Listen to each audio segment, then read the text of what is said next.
go ahead and get started. This is the third webinar we're doing, and this is about EnvidasFW and its updates over the last year. It will also be the last of our update webinars until 6 months from now, or maybe even a year from now, depending on how fast or slow things go. The next series, the next few, will be about specific features or how to do certain things. So we have one more in 2 weeks that will be installing updates, and then from there it will be how to do specific things. Today we're talking about EnvidasFW. A lot of agencies still use this program, and I'm going to show you just some of the smaller features that have happened recently.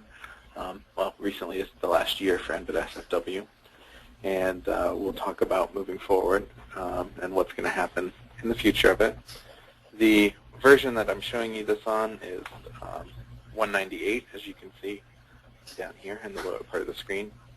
The latest version is actually 203 from August 27th. The updates since then have been fairly minor, so I haven't gone that far. The first thing and the most interesting thing in my mind is with the real-time graphs, actually. If you use this program, you of course can start a new graph, select the parameter, and select the values that will be shown, the statuses that will be shown. This is all normal, but when it comes to annotating the graph,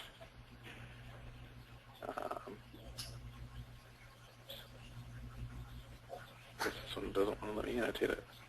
Oh, there it is. There's now when you click the button, there's now a drop-down that appears.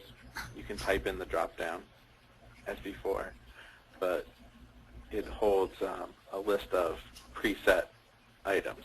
So you could say this was a level 5 reading. And you can move it around as usual. Now that file is actually a text file which you can create yourself and manage your own entries in. So if we go to Explore and we browse to the Program Files directory for EnvidasFW, Program Files, EnvidasFW. There's now a text file here called rtgraphsdefaultlabel.txt, and in it you will see the list of default entries that we've put in for demonstration. Of course, you can put in any entries here that you want. It's just a text file, so you can have a canned list of labels for your real-time graphs now, which is pretty exciting.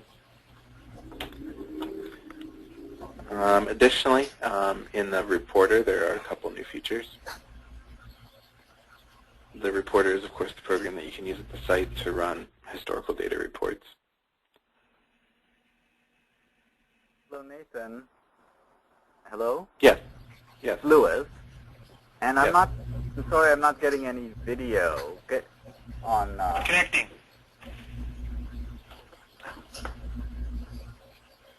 There we go. Thanks for speaking up. Let me show you the real-time graphs again.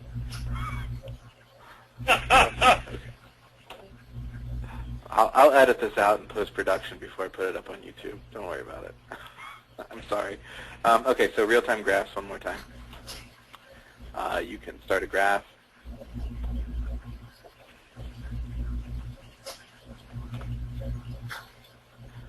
As before, there was an annotate button, but now when you click it, there's a drop-down that's available with preset entries.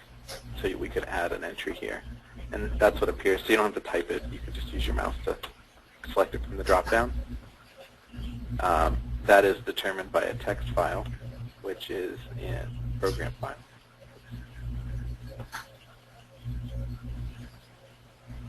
Program Files, EnvidasFW, and then all the way at the bottom, pretty much, is rtgraphsdefaultlabel.txt.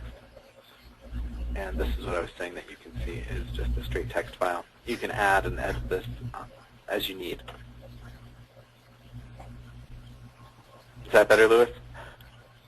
We're getting it now. Good. Okay. So the next thing I was talking about was Reporter. When you do a station report now, you do have the option to show the status in a separate column. which is a new feature that was a specific customer request from, I don't know, probably 4 months ago or so.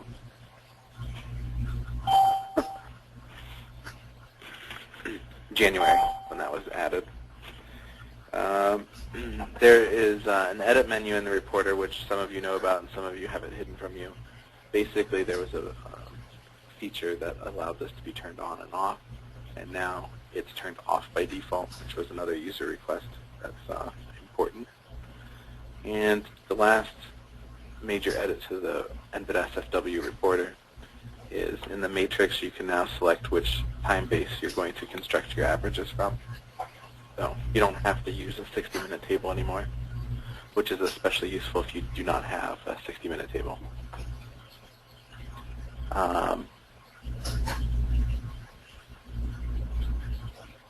So that is reporter.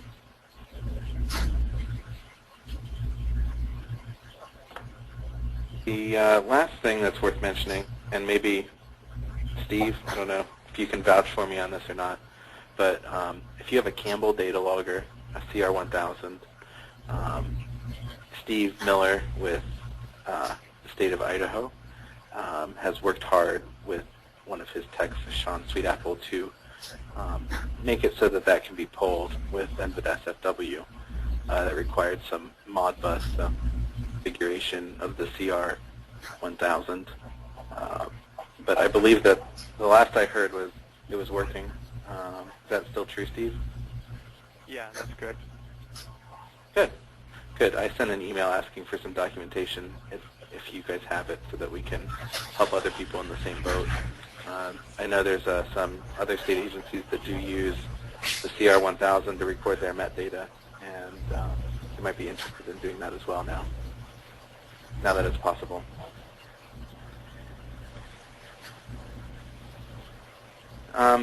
Everything else that's been added or adjusted in the last year is a protocol fix or an update.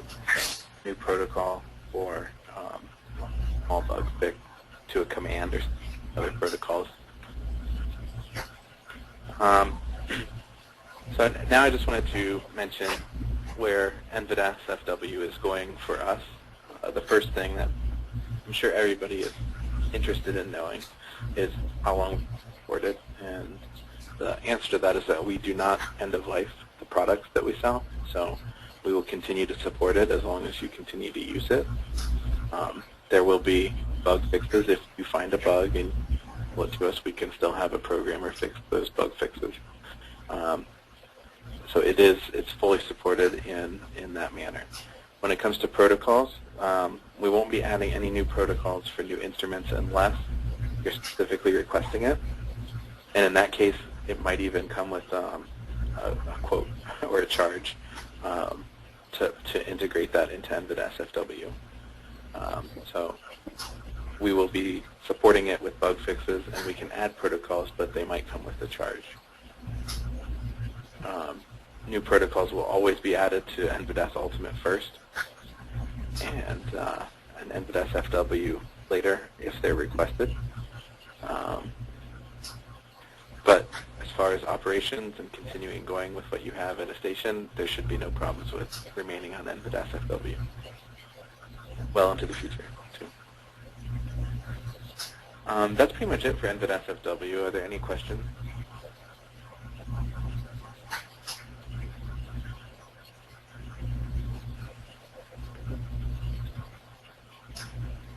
Ethan, it's Lewis. Hi, Lewis. We have a Thermo 5014i. That's the beta analyzer, and it's not on up-down. Not doesn't have a protocol in the setup. I'm wondering, use an older protocol like 512 or 5040 or something. Would that still be able to communicate? No, not with the I series, because they've actually changed the entire protocol. I have a note in here about there being a 5014i protocol. Okay, maybe latest on the 198 because we're not using that. Yeah, and actually the latest version is 203, but this is pretty new.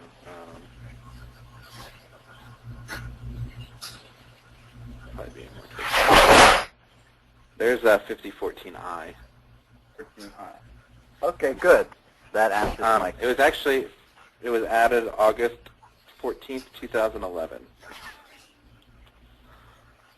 with version 157. Okay, good. We're still using 88, you know. Oh, yeah, that's right, that's right. It takes us very long. Yeah. There is a new protocol coming eventually for Environment Canada. The 5030i protocol will be available in EnvidasFW at the request of Environment Canada. That's the biggest thing I know of on the horizon for updates to Envidas.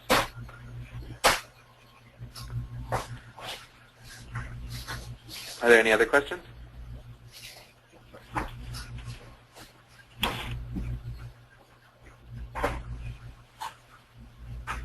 Hey Nathan, it's Lewis again. I just wanted to say that I'm glad that you're still going to support FW, because we have a bunch of sites that only have one or two sensors on them, and I don't think it's necessary to upgrade that to Ultimate. No. In fact, I'm sending out a quote today for an EnvidasFW, so I mean we're still selling it too for those types of situations. So EnvidasFW is, I mean, it's a good program. It still is supported, and I think within the last month, a competitor has announced end of life on some of their equipment, and it's a good time to note that even throughout the world, Envitech is still supporting their DOS-based version of Envidas.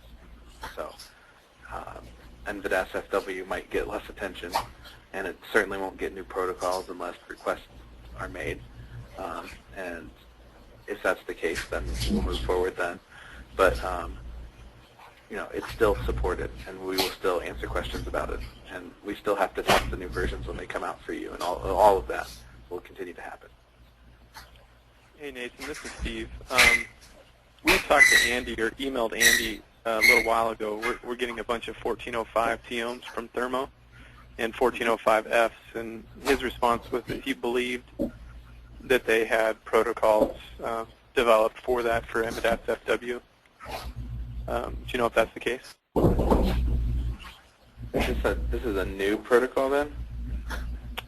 There's the 1405-121. Is that what you're talking about? The FRM version? Well, I'm sorry, FEM version.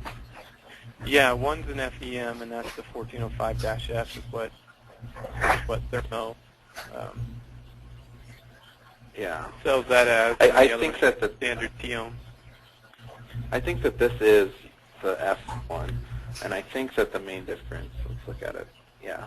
The main difference is just that the register codes actually go well past, there's more of them basically.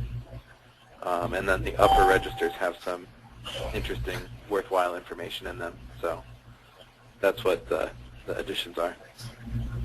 Okay. As far as configuration, it should be mostly the same, I think.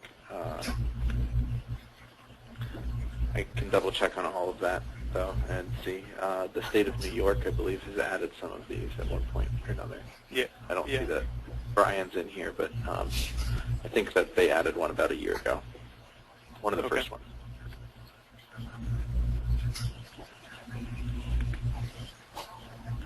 Any other questions? Okay, well, that's it. I anticipated this one being a little shorter than normal. I am sorry for not showing the screen earlier, but thanks for speaking up, Lewis, about that. And I hope that everybody is feeling reassured and understands that EnvidasFW is still going to be strongly supported by us. And if you have questions about it, you should still ask. If you need protocols added, you should ask us to see what the status is, and we will definitely still be answering your questions. So thanks again, and have a great day. Next week is, or not next week, but the week after next is installing updates to Envista, and Randy will be driving most of that one, but I'll be available for questions as well.